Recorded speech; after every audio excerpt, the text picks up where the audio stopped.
আজকের মাহফিলের বিশেষ অতিথি সারা বাংলার সৃষ্টিকারী বক্তা হযরত মাওলানা মুফতি মাহমুদুর রহমান জাবের সাহেব, উনি বাটপাড়ায় বয়ান আছেন। উনার সাথে আমাদের যোগাযোগ হয়েছে, ইনশাআল্লাহ যথাসময়ে উনি আসবেন। আপনারা যারা এখনো রাস্তাঘাটে দোকান পাড়ে এদিক সেদিক সময় নষ্ট করছেন, আপনাদের কাছে আল্লাহর ওয়াস্তে বলতেছি, এরকম প্যান্ডেল প্রতিদিন হবে না, এরকম চামিয়ানা প্রতিদিন পাবেন না। দয়া করে সবাই প্যান্ডেলের নিচে এসে উপস্থিত হই। চলবো আর লাগতো না, জি পোস্টার দুই রকম হয়েছে। না না না না প্লিজ, আমি তো নইটার পরে পারতাম না, আপনারা লস হইব পরে, আপনারা বুঝছেন, আমার পরে দিব না, আরবি ইংলিশ সব মিলাইয়া, ঠিক না? আসসালামু আলাইকুম রহমতুল্লাহ বারাকাতুহু। আপনি বসেন, দিবেন আমার পরে। الحمد لله نحمده ونستعينه ونستغفره ونؤمن به ونتوكل عليه ونعوذ بالله من شرور أنفسنا ومن سيئات أعمالنا. من يهد الله فلا مضل له ومن يضلله فلا هادي له. واشهد ان لا اله الا الله وحده لا شريك له. واشهد ان سيدنا وسندنا ومولانا محمدا عبده ورسوله الذي أرسل إلى الناس كافة بشيرا ونذيرا وداعيا إلى الله بإذنه وسراجا منيرا. أما بعد فقد قال الله تعالى في كلامه المجيد وفي فرقانه الحميد. أعوذ بالله من الشيطان الرجيم.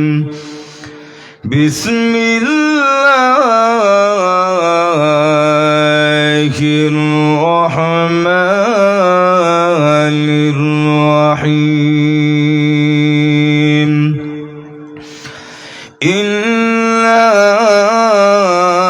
نحن نزلنا الذكر وإنا له لحافظون. بارك الله لنا ولكم في القرآن العظيم ونفعنا وإياكم بالآيات والذكر الحكيم. صلى الله على سيدنا ومولانا محمد وعلى آله وأصحابه وسلم. بلغ العلا بكماله كشف الدجى بجماله. حسنت جميع خصاله. صلوا عليه আপনারা কি ঘুমাই গেছেন? আওয়াজ নাই কেন? প্রাণ কুলি হৃদয়ের গভীর থেকে মহাব্বতের সাথে বলেন বালাগাল উলা বিকামালিহি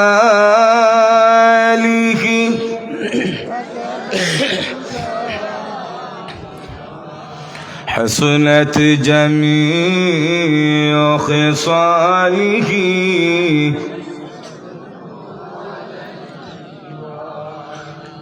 رکھ میری مسکن حوالی کعبہ بنی میری مدفن دیار مدینہ بلغ العلا بکماله كشف الدجى بجماله حسنت جميع خصاله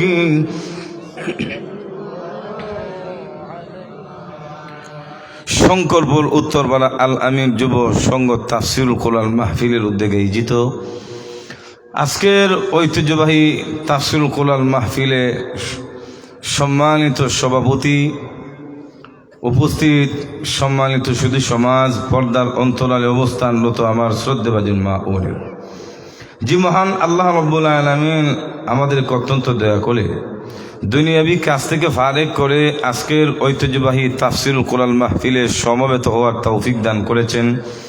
সে সত্তার কৃতজ্ঞতা জ্ঞাপন করার জন্যে প্রত্যেকের হৃদয়ের গভীর থেকে শ্রদ্ধাজনিত কণ্ঠে কালিমাতুশ শুকুর আদায় করছে আলহামদুলিল্লাহ। আমি আপনাদের সামনে মহান আল্লাহ রাব্বুল আলামিনের শিবানী পবিত্র কুরআনুল কারীম থেকে কানায়াতে কালিমা তেলাওয়াত করেছি। মহান আল্লাহ রাব্বুল আলামিন যেন আমাকে তিলাওয়াতকৃত আয়াতকে সামনে রেখে অত্যন্ত নিষ্ঠার সাথে সহিহ নিয়তে কিছু কথা বলার তৌফিক দান করেন। সকলে বলুন আমিন। ফুস্টার আয়সা দেখলাম বিষয় দিছে সূরা ইউসুফ, আর আমার কাছে আরেকবার আসার সময় একটা পোস্টার বানাইছে এলাকায় দেখলাম বিষয় হলো অপসংস্কৃতি দূরকরণে দিন শিক্ষার ভূমিকা বা কোরআনের ভূমিকা এমন। মূলত যেটা ফাটাইছে আসার সময় আর এখানে যেটা লেখলো কোনোটার সাথে কোনোটাই মিল নাই, আর আসল কত হইল বিষয়টা আমার জানাইছে না। তাই যেহেতু জানাইছে না, দুই পোস্টারে মিল নাই, এজন্য আমি আমার মন মতো একটা আয়াত তেলাওয়াত করছি। আল্লাহ রাব্বুল আলামিন যেন এই বিষয়ে আমাকে কথা বলার তৌফিক দান করেন, বলেন আমিন। ওই তো কর্তৃপক্ষ অনেক সময় ওইগুলি ব্যস্ততার কারণে জানাইতে ভুল করছে। যা হোক, আমিও বেশি সময় দিতে পারবো না। মুত্তাসিলে আসা আমার বয়ান একবারে নামাজের 1 ঘন্টা আগে আইছি, কারণ এখান থেকে শেষ করে যাইতাম আমার বানিয়াচং। তো আসুন যে আয়াতে কারিমা তেলাওয়াত করেছি, তিলাওয়াতকৃত আয়াতে মহান আল্লাহ রাব্বুল আলামিন বলেন ইন্না নাহনু নাযালনা যিকরা ওয়া ইন্না লাহু লাহাফিজুন, নিশ্চয়ই আমি জিকির বা উপদেশ গ্রন্থ নাজিল করেছি এবং এই জিকিরের হেফাজতের দায়িত্ব আমি আল্লাহ গ্রহণ করেছি। সুবহানাল্লাহ বলেন। আল্লাহ যে বলছেন জিকির নাজিল করছেন, এই জিকির মানে কি? তাফসীর কারকগণ আয়াতের ব্যাখ্যায় জিকিরের ব্যাখ্যায় লিখেছেন কোরআন, কারণ কোরআন শরীফের কয়েকটা নামের মধ্যে একটা নাম হচ্ছে আয-যিকর। তাই আল্লামা আবুল মাআলি আব্দুল আজিজ ইবনে আব্দুল মালিক রাহিমাহুল্লাহ তিনি বলেন কোরআন শরীফের 55টি নাম আছে। যেরকম কয়টি? কোন আলেম বলেন শুধু 55টি নয়, কোরআন শরীফের 90-এর ঊর্ধ্বে নাম আছে। তবে ওনারা যে নাম বর্ণনা করছেন এগুলি হলো কোরআন শরীফের সিফাতি নাম, গুণবাচক নাম। মূলত গ্রহণযোগ্য এবং প্রসিদ্ধ বর্ণনা অনুযায়ী কোরআন শরীফের নাম হলো মোট 5টি। এর মধ্যে 1 নম্বর হলো আল কোরআন, 2 নম্বর হলো আল ফুরকান, 3 নম্বর হলো আত-তানজিল, 4র্থ নম্বর হলো আল কিতাব, আর 5ম নম্বর হলো আয-যিকর। তো আত-তানজিল, আল ফুরকান, আল কোরআন যেমন কোরআনের নাম, আয-যিকর কোরআন শরীফের আরেকটি নাম। তো অর্থ কি হবে? নাহনু নাযালনা যিকরা আই নাহনু নাযালনাল কুরআনা। আল্লাহ রাব্বুল আলামিন বলেন আমি জিকির নাজিল করেছি, এর মানে হইল কোরআন নাজিল করেছি। এখন আপনারা বলেন কোরআন শরীফ কে নাজিল করছে? আরো আসতে করেন, মহিলারা শুনে নেবে তো, আরো জোরে বলেন। আল্লাহ এই কোরআনকে কখন কিভাবে নাজিল করেছেন? তত্ত্ববিদগণ বলেন আল্লাহ রাব্বুল আলামিন তিনটা স্তরে, তিন তবকায় কোরআন নাজিল করেছেন। সর্বপ্রথম 30 পারা কোরআন আল্লাহ নাজিল করেছেন লুহে মাহফুজে একসাথে, এ টু জেড, বিসমিল্লাহ থেকে না মিনাল জিন্নাতি ওয়াল নাস, এর পরে তো আর কোনো সূরা নাই, যেরকম আছে নাকি। এজন্য 30 পারা কোরআন একসাথে আল্লাহ নাজিল করেছেন, সংরক্ষণ করেছেন লুহে মাহফুজে। যেমন আল্লাহ বলেন بل هو قرآن مجيد في لوح محفوظ।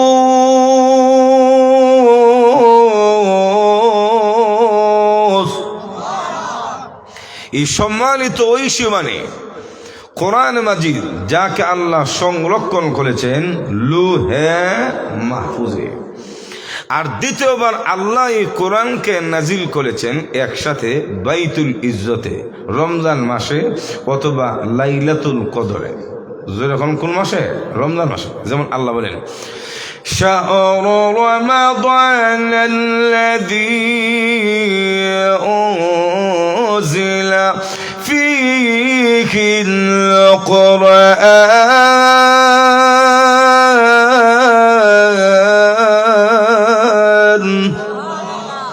রমজান মাস এমন এক মুখিমান্বিত মাস, যেই মাসের মধ্যে কোরআন নাজিল করা হয়েছে। সুবহানাল্লাহ বলেন।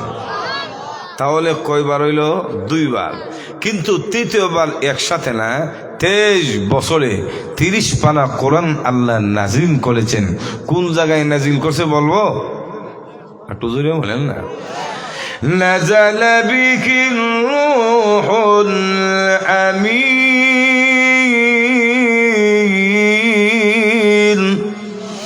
আলা কলবিকা লিতাকুনা মিনাল মুনযিরিন।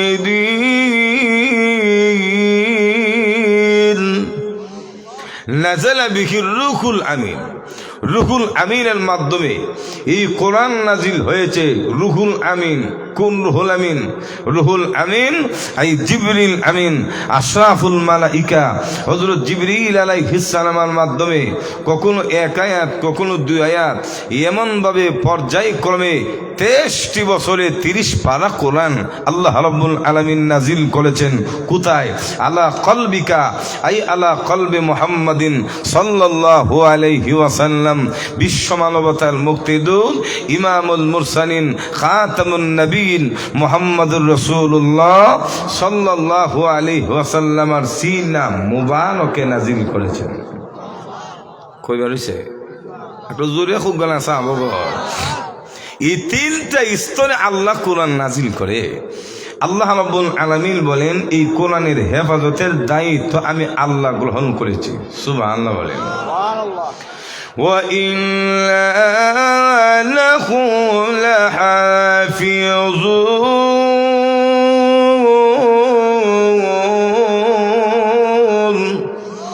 আল্লাহ বলেন কোরআন নাজিল করেছে আমি, এবং এই কোরআনের হেফাজতের দায়িত্ব নিয়েছে আমি।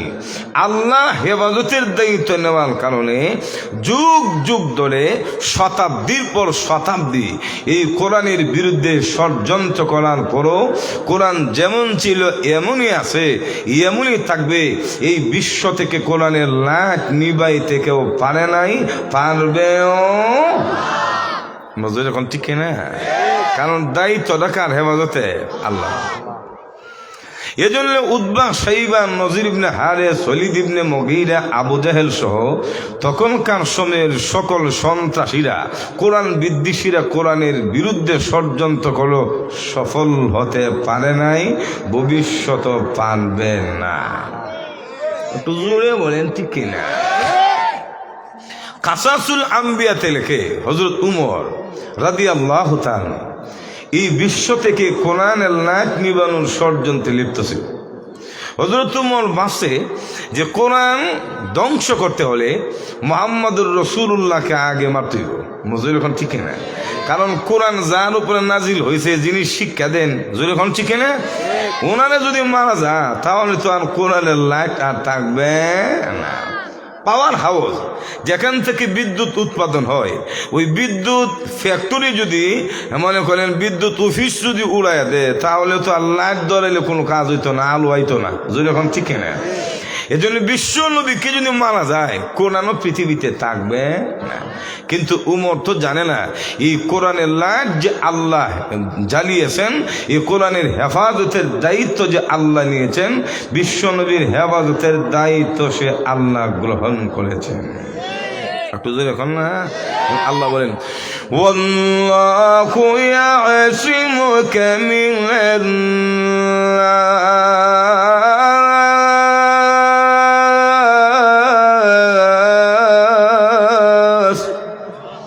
ওয়াল্লাহু ইয়াসিমুকা মিনান নাস। হে রাসূল, এই সমাজের দুর্বৃত্তার সন্ত্রাসীদের হামলা থেকে আমি আল্লাহ আপনাকে সেভ করব, হেফাজত করব। তো আল্লাহ যদি কাউকে চুলে ধরে টানে, দুনিয়ার মানুষ তার ঠ্যাঙ্গ ধরে টেনে কিচ্ছু করতে পারবে? আরো যদি বলেন যে রসুলের হেফাজতের দায়িত্ব কার? কোরআনের হেফাজতের দায়িত্ব কার?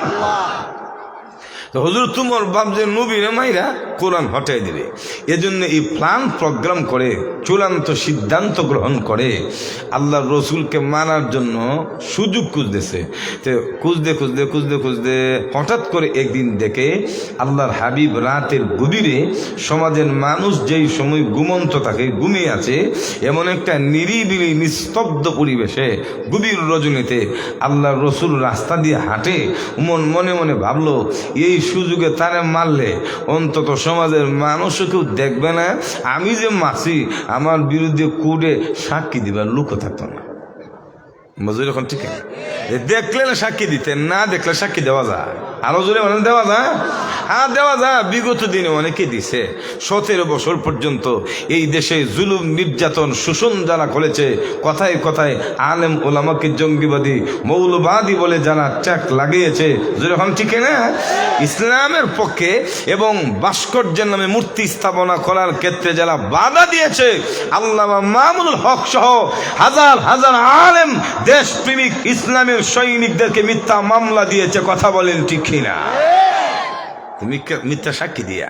কিন্তু বাবু রাসূল জানে না যে ইসলামের দৃষ্টিতে কেউ যদি মিথ্যা মামলা দেয়, হয়রানি করে, আল্লাহর হাবিবের ঘোষণা, আবু দাউদ শরীফের হাদিস, তার ঠিকানা জাহান্নামে হবে। এজন্য হুজুররা যারা মিথ্যা মামলা দিছে এরা ঠিকানা কই? আর একটু জোরে জোরে বলেন না, যাতে শুনে তারা জোরে খন না। এই মনোভাব নিয়ে রসুলের পেছনে দাওয়া করে যে এখনই মারতেই হোক। এজন্য উমর বলে আমি কোনো কথা বলি না, আওয়াজ দিই না, নিরিবিলি পরিবেশ। কারণ আওয়াজ দিলে তো রসুল আবার পেছনে যদি তাকায় দেখে যে উমর হাঁটে, তো নবী তো সজাগ হয়ে যাবে। মজুর এখন ঠিক না? একটা মানুষের পেছন দিয়ে মারতে যত সহজ, সামনে দিয়ে কে মারা এত সহজ নাকি? আরো জোরে বলেন। সুরের মতো সুর দেখবেন তো, চুরি করতে গেলে কোনো কথা টথা কোনো আওয়াজ করে না, যখন না সুরে যারা কইছেন চুরি ট্রেনিং দিচ্ছেন নাকি জানেন কেমনি? শীতের দিন সাবধানে থাকেন, কারণ গরু চুরের কিন্তু একটু আব্বাব বেশি, যখন ঠিক না। আমার উস্তাদ এক সুরালে জিজ্ঞেস করছিল, ও মিয়া চাচা চুরি টুরি করেননি? না হুজুর, উস্তাদ এনে না, সুরারও বলে উস্তাদ আছে, যখন ঠিক না। কেন? কোজোর খাসি মারি, যখন কি মারে তো খাসি মারেন, কাশির সাথে চুরির কি সম্পর্ক? তখন সুরা ব্যাখ্যা করে, সুরা আবার বড় তাফসির কালো, কোজোর বুঝছেন না, এটা আলাদা বিদ্যা। চুরি করতে গিয়ে যদি কেউ কথা বলে কাশি মারে, আওয়াজ হয়, আওয়াজ হইলে গলেন মানুষ সজাগ হয়ে যায়, চুরি করা যায় না। একটু এখন হযরত উমর বলেন এজন্য আমিও রসুলের পেছনে হাঁটি, কোনো কথা বলি না, আওয়াজ দেয় না, মনে মনে ভাবতেছি আর একটু নিরিবিলি পরিবেশ পাইলে রবিরে মারব, এই মনোভাব নিয়ে হাঁটে। নাউজুবিল্লাহ যখন না, এজন্য আল্লাহর নবী বিশ্ব নবী রাহমাতুল লিল আলামিন রাসূলকে মারার জন্য গভীর রজনীতে ওমর বলেন আমি হাঁটি, কোনো কথা বলি না, শব্দ করি না, অপেক্ষায় ছিলাম আর একটু নিরিবিলি পরিবেশে গেলে মারবো। কিন্তু পৃথিবীর মানুষেরা আমি অপেক্ষা করতে করতে তাকায় দেখি আল্লাহর পয়গম্বর এই গভীর রজনীতে হাঁটি হাঁটি করে কাবার চত্বরে দাঁড়াইয়া তাহাজ্জুদের নামাজ শুরু করেছে। কারণ রাত্র যত গভীর হয় আল্লাহর রসুলের আল্লাহর সাথে প্রেমের আলাপও তত বাড়ে। যখন ঠিক কিনা একটু জোরে এখন আল্লাহওয়ালাদেরও রাত গভীর হইলে আল্লাহর সাথে প্রেম বাড়ে। যখন ঠিক কিনা এর জন্য তাকে দেখবেন রাত্র গভীর হইলে সমাজের মানুষ ঘুমিয়ে থাকে, কলেজ ভার্সিটির দরজা লাগানো। যখন ঠিক কিনা কিন্তু কওমি মাদ্রাসায় গিয়ে দেখবেন আল্লাহওয়ালারা, নায়েবে নবীরা, মাদ্রাসার তালিবুল ইলমরা আপনারা যখন ঘুমিয়ে থাকেন নিশি রজনীতে 3 থেকে 3:30 অথবা 4টায় তারা আল্লাহর কোরআন তেলাওয়াত নিয়ে ব্যস্ত থাকে। বুঝলি এখন ঠিক না?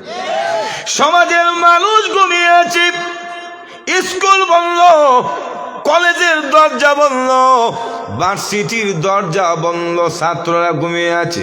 যখন ঠিক কিনা কিন্তু নাইবে নবী, উলামায়ে কেরাম এবং নবীর উত্তরসূরি যারা আলেম ওলামা, মাদ্রাসার তালিবুল ইলমরা গভীর রজনীতে মাদ্রাসার বারান্দায় অথবা মসজিদে কাউকে দেখবেন সেজদায় পড়ে দেশ এবং উম্মার জন্য কান্না করে। একটু এখন নাই হযরত তোমার বলি ও পৃথিবীর মানুষ তোমরা শোনো, আমি তাকে দেখি আল্লাহর পয়গম্বর গভীর রজনীতে কাবার চত্বরে দাঁড়াইয়া তাহাজ্জুদ পড়ে। আমি তখন কোনো আওয়াজ না করে, কোনো কথা না বলে আমিও তখন কাবার দেওয়ালের পেছনে লুকায়া গেলাম। দেখি মুহাম্মদ নামাজে কি করে, আমি দেখতে চাই মুহাম্মদ নামাজে কি করে।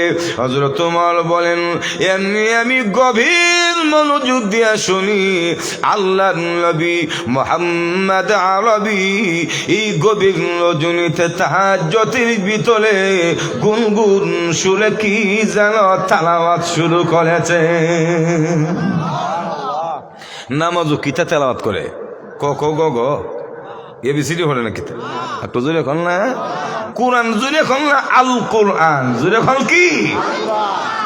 হযরত ওমর বলেন এ পৃথিবীর মানুষ তোমরা শোনো, আমি ওমর কাবার দেওয়াল থেকে কান লাগায় যখন শুনি আল্লাহর নবী তেলাওয়াত করে, এবং তেলাওয়াত নবীজির তেলাওয়াত শুনে আমি মন্ত্রমুগ্ধ হয়ে গেলাম, বিমোহিত হয়ে গেলাম।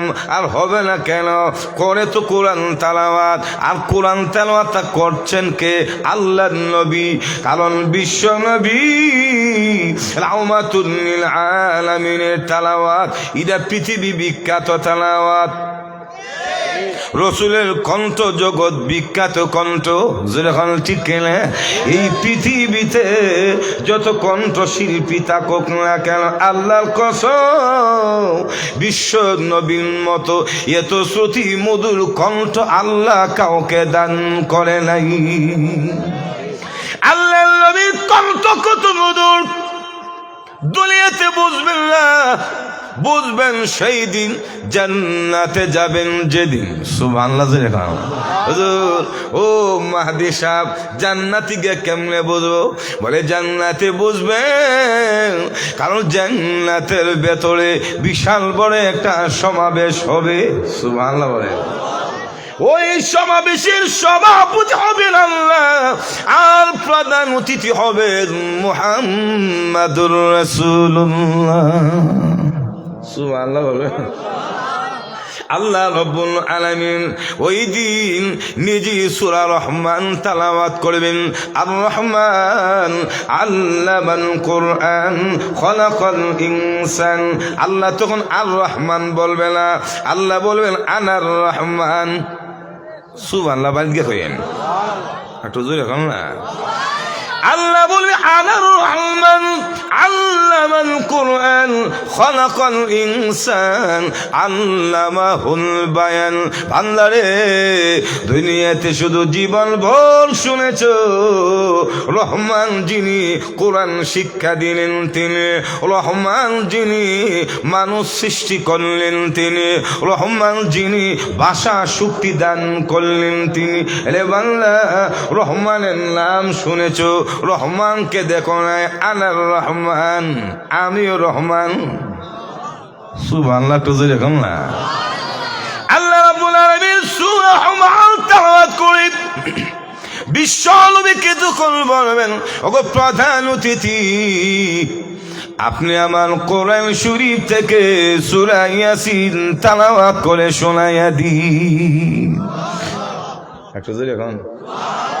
রসুল তখন তেলাওয়াত করবে, আহা কি যে মধুর তেলাওয়াত, পুরা জান্নাত মুকুলিত হয়ে যাবে, সুরের ঝংকারে মোলা ময়দান মতো আলা হয়ে যাবে। সুবহানাল্লাহ, জোরে বলো ইয়াসিন ওয়াল কুরআনিল হাকীম ইন্নাকা লামিনাল মুরসালিন।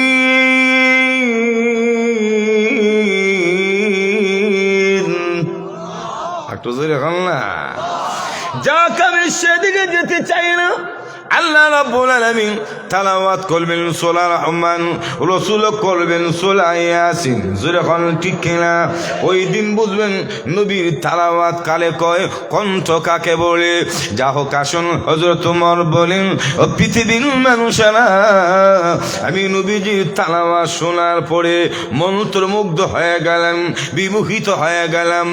আর মনে মনে তখন ভাবলাম, বুঝতে পেরেছি সমাজের মানুষেরা যে বলে মুহাম্মদ একজন কবি, তাহলে তো বোঝা যায় মানুষের কথাই সত্য, মুহাম্মদ আসলে কবি। তবে কবি যদি হন, ছোটখাটো কবি না, বড় মাপের কবি। কারণ আমি ওমরের তামাম জীবনে যা শুনেছি, কত কবির কবিতা শুনেছি, কিন্তু মুহাম্মদের মতো এত সাহিত্যপূর্ণ অলংকার সম্পৃক্ত কবিতা জিন্দেগিতে কোনোদিন শুনিনি। একটু জোরে এখন না। কারণ রসুল তো কবিতা পড়ে না, তিনি তো বলেন কোরআন, আর উমর তো বুঝে না। মজুর এখন ঠিক না। হযরত উমর বলে, আমি যখন মনে মনে কবি বলেছি, মনে মনে এমনি কাবার দেওয়াল থেকে কান লাগায় শুনি, রসুল নামাজের ভেতর থেকে জবাব দিলেন। সুবহানাল্লাহ বলবেন না? একটু জোরে বলে। রসুল কি জবাব দিছে বলবো? ইন্নাকুম লাকাওলু রাসূলিন কারীম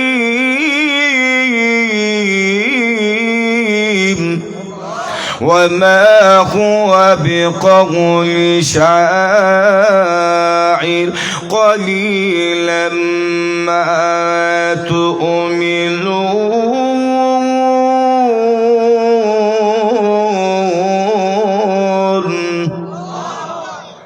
আল্লাহ নবী আয়াত তেলাওয়াত করে জবাব দিলেন, ইন্নাহু, নিশ্চয়ই ইহা, ইহা মানে কি? নবী যা তেলাওয়াত করেন, ইহা লা কাওলু রাসূলিন কারীম, অবশ্যই সম্মানিত রাসূলের কথা। একটু জোরে এখন না। ওমা হুয়া বিকাওলি শাইর, উমর রে, আমি যা তেলাওয়াত করি রে, কবির কবিতা না। একটু জোরে এখন না। হযরত উমর বলে, আমি মনে মনে মুহাম্মদকে কবি বলেছি, মনে মনে। মুহাম্মদ আমার মনের কথা কেমনে জানে?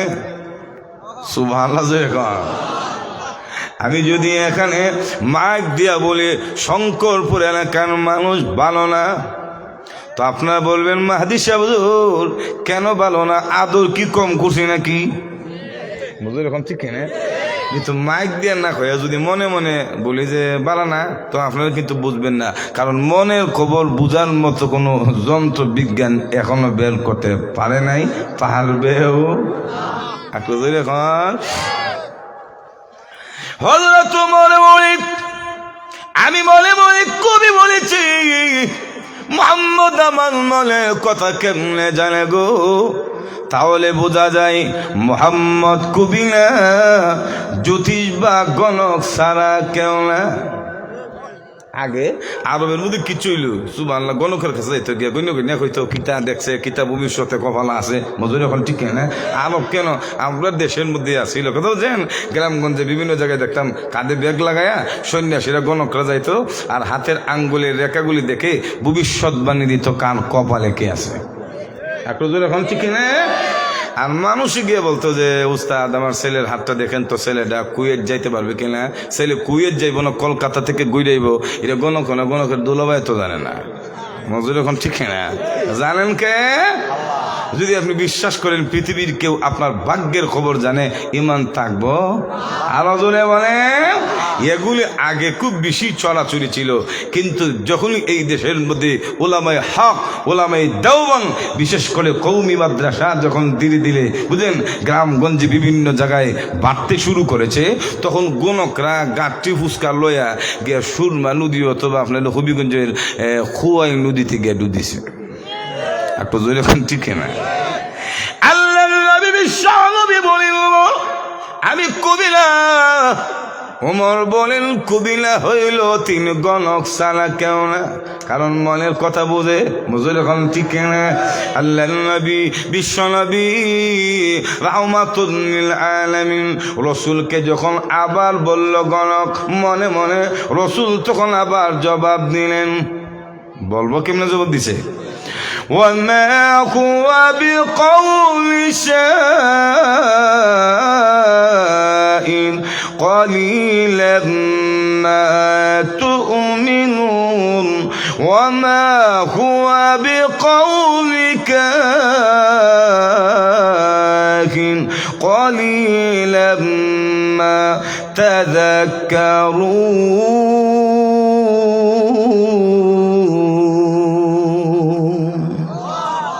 আল্লাহ নবী আবার জবাব দিলেন ওয়ামা হুয়া বিকাউলি কাহিন কলিলাম মা তাযাক্কারুন। ওমর রে, আমি যা তেলাওয়াত করি গণকের কথা না। সুবহানাল্লাহ বলেন। কলিলাম মা তাযাক্কারুন, তোমরা সকলে উপলব্ধি করতে পারো না, অনুধাবন করতে পারো না, অল্প সংখ্যক মানুষ মাত্র পারে। জোরে এখন ঠিক কিনা? আল্লাহ তোমার বলে বেশি নাকি? আমি না মনে মনে বলি মুহাম্মদ আমার মনের কথা কেমনে জানে? প্রথমে বললেন কবি, মুহাম্মদ জবাব দিলেন ওয়ামা হুয়া বিকাউলি শাইর, কবির কবিতা পড়ে না। দ্বিতীয়বার বললাম গণক, তিনি জবাব দিলেন ওয়ামা হুয়া বিকাউলি কাহিন, তিনি গণকের বিদ্যা পাঠ করে না।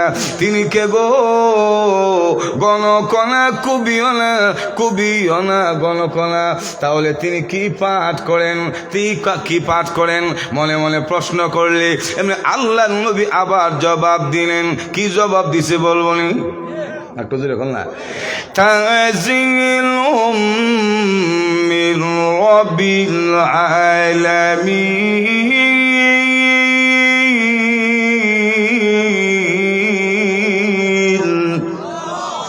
আল্লাহ নবী বলেন ওমর রে, আমি যা তেলাওয়াত করি গণকের বিদ্যা নয়, কবির কবিতা নয়। হে ওমর, আমি যা তেলাওয়াত করি সমগ্র জগতের প্রতিপালক মহান আল্লাহর পক্ষ থেকে নাজিলকৃত আল্লাহর কোরআন তেলাওয়াত করি। ভাই আমার, আমি আর লম্বা সময় দিতে পারবো না, শেষ বাজান যেখানে এসে পড়ছে, সুতরাং বাজির তো আর ওয়াজ চলে না। মজুর এখন ঠিক না? আমাদের সকলের শ্রদ্ধাভাজন ব্যক্তিত্ব, বাংলাদেশ খেলাফত মজলিসের বর্তমান উপদেষ্টা মণ্ডলীর সহসভাপতি আল্লামা খুরশিদ আলম কাসিমি দামাত বারকাতুহুম হুজুর এসেছেন, তাই আমি এখানে আপনাদের কাছ থেকে দোয়া নিয়ে চলে গেলাম। ও আখিরি দাওয়ানা আলহামদুলিল্লাহি রাব্বিল আলামিন, ওয়াসসালামু আলাইকুম ওয়া রাহমাতুল্লাহি ওয়া বারাকাতুহু।